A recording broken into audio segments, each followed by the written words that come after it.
Hello, I am Chyrell, and I don't know how many workshops I've done already, maybe 4, 5, or maybe 4, with Diana. And it's always like whenever I come here and do the workshops, I always learn something new. And I feel like my voice is always like, cause I always get back into my habits all the time, my bad habits in singing. And coming here makes me feel much freer. Like my voice, it's just trying to get back to like how it should be, like how you can project your voice much better. And Diana is the only one who can do that for me.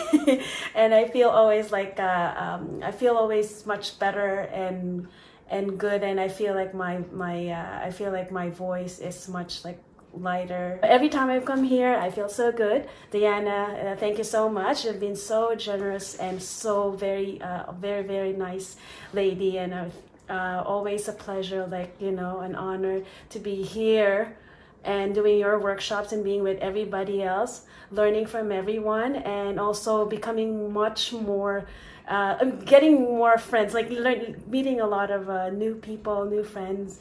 And it helps a lot in developing yourself, and also improving your improving yourself. That's what I'm trying to say. Improving myself, not only with my vocals, but also as a person and as a human being.